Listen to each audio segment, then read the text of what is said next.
안녕하세요. 정밀 측정 산업기사 필기 2003년 녹과면서 이제 3회차 시험지를 한번 풀어보겠습니다.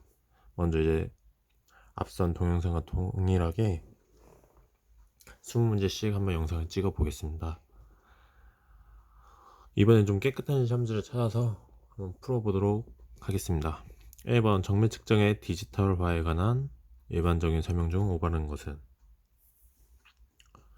이 네 가지를 이제 읽다 보면은 정답은 가번이에요. 일단 나머지를 보게 되면 정보의 전송은 쉬우나 연산할 때 오차가 크다. 컴퓨터라서 오차가 크진 않죠.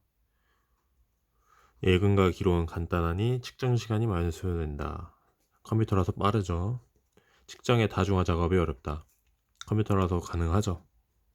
따라서 가번인데, 가번 같은 경우에 윗자리의 읽음 오차는 치명적이다.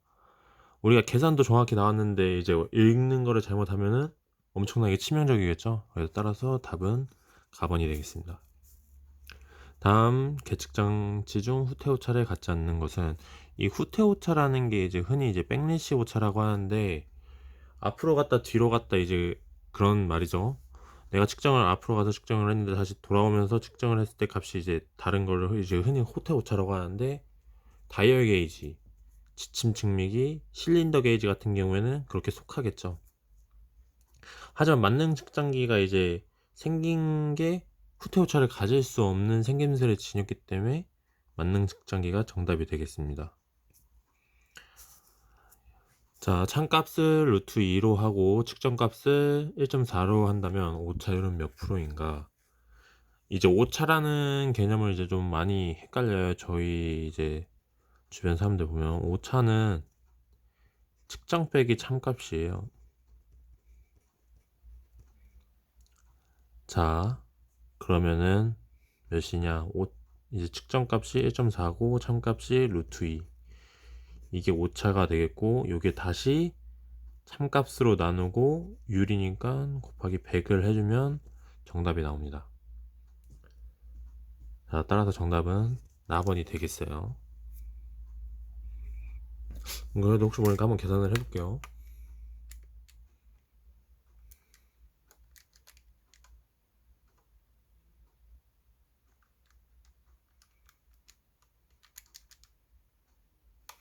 마이너스 1.005 이렇게 나오는데 100분의 1이기 때문에 마이너스는 필요가 없어서 1%.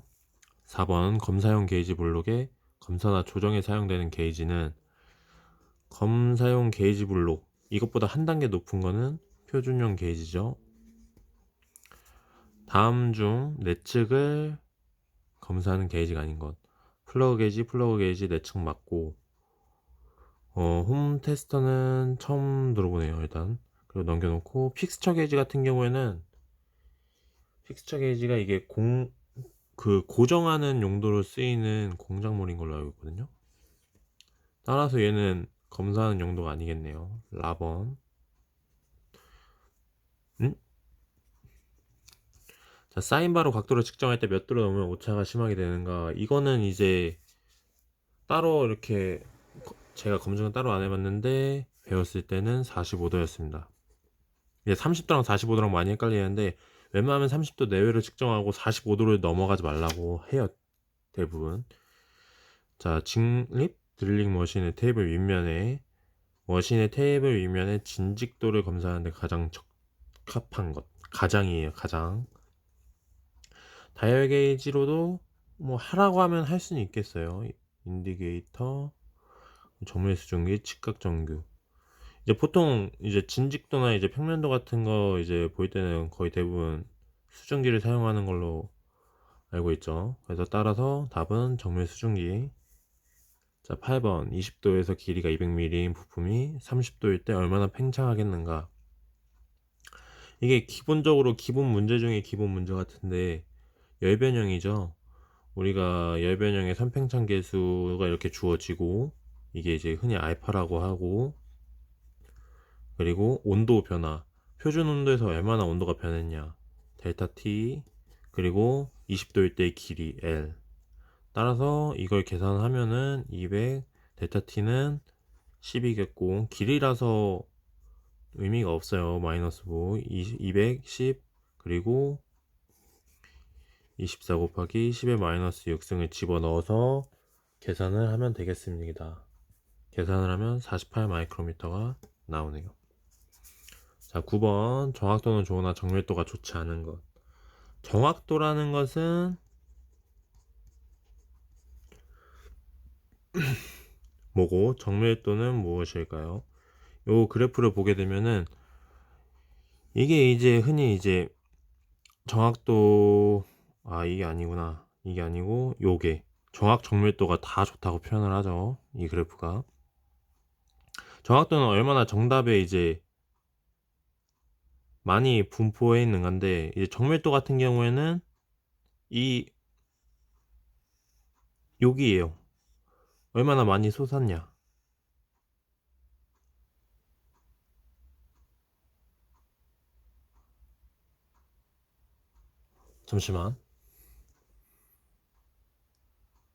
잠시만 아니죠.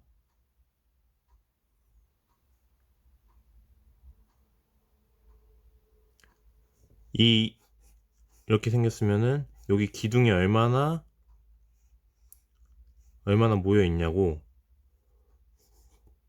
정밀도는 얼마나 정밀하게 빼곡하게 많이 있냐 그런 의미예요. 그래서 따라서 9번은 정답이 답번입니다. 정확도는 많으나 정밀도가 너무 많이 퍼져 있죠. 너무 많이 퍼져 있어서 정답은 답번. 얘 같은 경우에는 정확 정밀도가 다 좋고 나번 같은 경우에는 정확도는 좋지 않으나 정밀도는 좋죠. 얘도 정확 정밀도는 얘는 다 떨어지네요. 정밀도가 좋으려면은 그냥 요렇게 생기면 되고 정밀도가 안 좋으려면 이렇게 퍼져 있으면 됩니다. 정확도 같은 경우에는 이 중심 Y축에 수렴하면 되고요. 이렇게. 자, 10번 다이얼 게이지의 의한 측정은 어느 계측 방법인가? 자, 다이얼 게이지는 이제 흔히 저희가 요렇게 생겼는데 요게 이제 변화하죠. 변화하는데 여기 눌렀을 때 변화하니까 이거 같은 경우에는 측정량의 변화에 따른 이거를 지시량의 변화로 바꿔주기 때문에 이거를 뭐라고 하냐면 편의법이라고 합니다. 답은 답원인데 자 이거 세 개를 마저 한번 볼게요. 보상법에 같은 경우에는 이제 모르는 치수와 이제 표준 치수를 비교해서 그 모르는 치수를 구하는 거고 영위법의 경우에는 이제 이 영위법 같은 경우 좀 설명하기 어려워갖고 천칭을 예로 들면은 뭐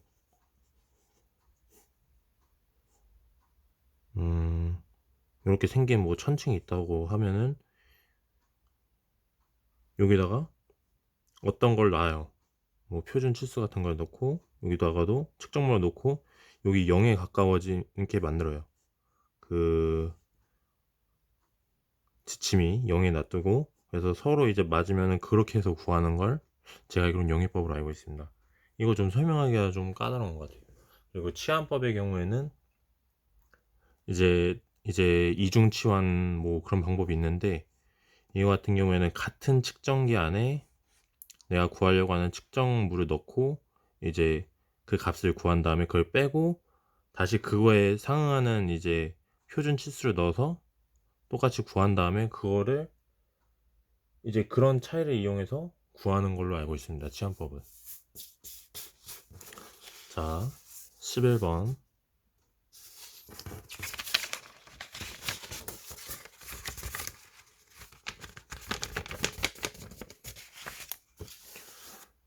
자, 구멍의 치수는 이렇고 축의 치수는 이렇고 최소 젬새가 몇이냐.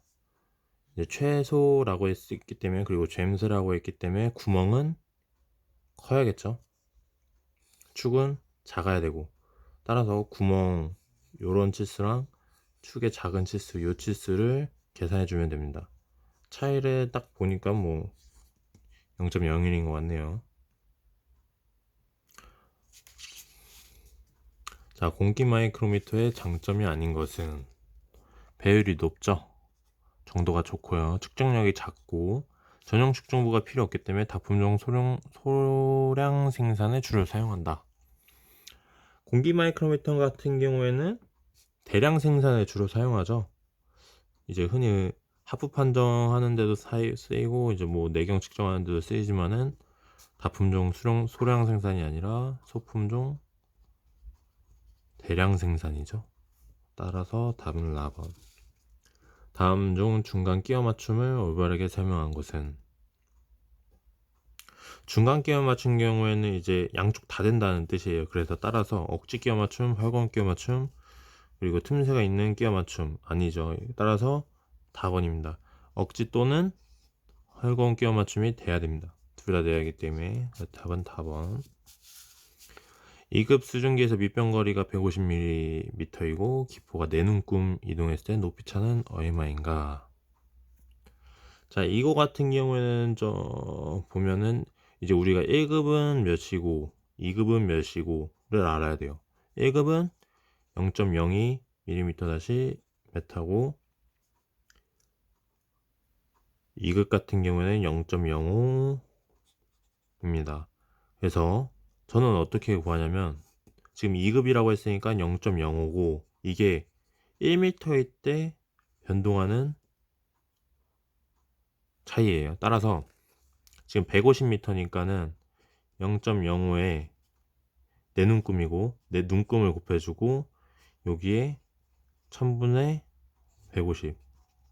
이 1000은 1m가 1000으로 바뀌죠. 밀리미터 했을 때. 따라서 이걸 계산해 주는 거예요. 그렇게 되면은 0.2 곱하기 1000분의 150 곱해주니까 300이고 아래가 하나 늘어나니까 이렇게 돼서 0.03 mm니까 따라서 30 마이크로미터가 되는 거예요. 이걸 삼각형으로 해가지고도 설명을 할 수 있죠. 1m, 여기가 150mm, 따라서 여기가 총 내 눈금, 그래서 곱하기 4를 해준 거고, 이때 비율이죠. 이제 비례식인데 이거 비율 그리고 이 높이 비율 해갖고 이런 식이 탄생하는 겁니다.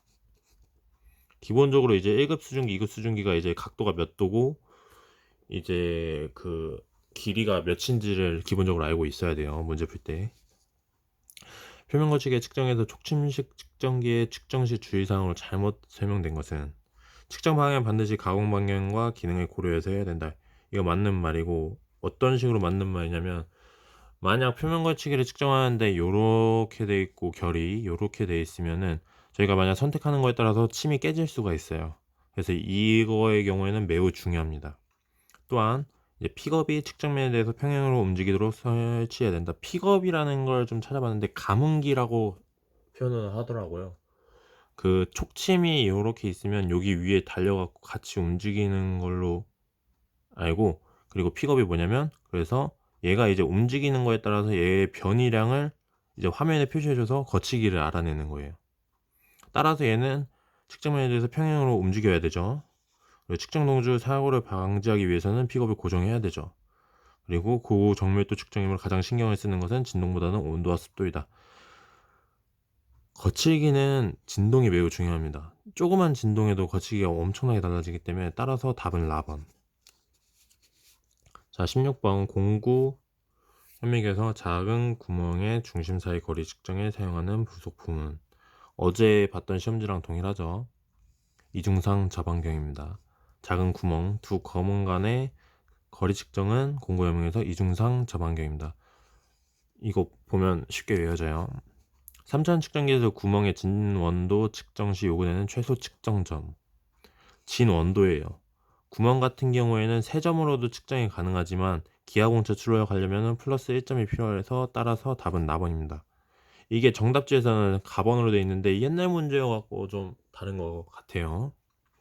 그래서 좀 이런 건 애매한 것 같아요. 지금 18번 전기신호 발생장치 연결을 용이하여 측정 자동화에 가장 적합한 공기 마이크로미터 방식은, 공기 마이크로미터의 방식은 기본적으로 배합식이 가장 많이 쓰입니다.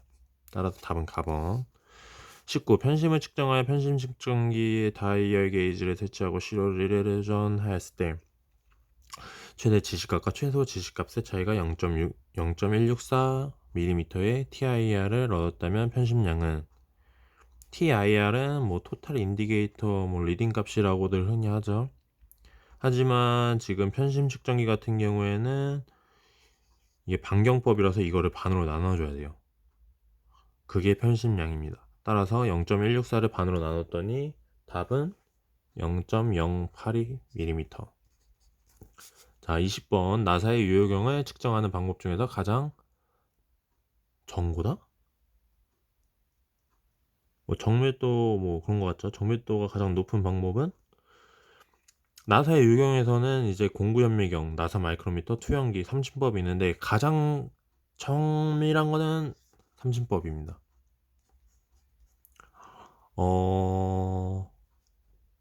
공구현미경과 투영기 같은 경우에는 이제 리드각을 산출해 갖고 뭐 측정을 해야 돼요. 그래도 오차가 많이 발생합니다. 만약 이것도 산출을 안 할 경우에 엄청난 오차가 발생해요. 나사 마이크로미터 같은 경우에도 뭐 측정 앞, 뭐 주변 환경에 따라서 오차가 발생하긴 하죠. 하지만 그거에 비해서 삼침법이 가장 오차가 적게 발생합니다. 따라서 삼침법입니다. 자, 정밀 계측 20문제 풀어봤고, 구분해서 좀 헤맸네요. 이거는 조금 생각을 해야 돼요. 안 그러면 헷갈려갖고 매번 반대로 생각해서. 자, 다시 이제 다음 20문제를 한번 풀어보겠습니다.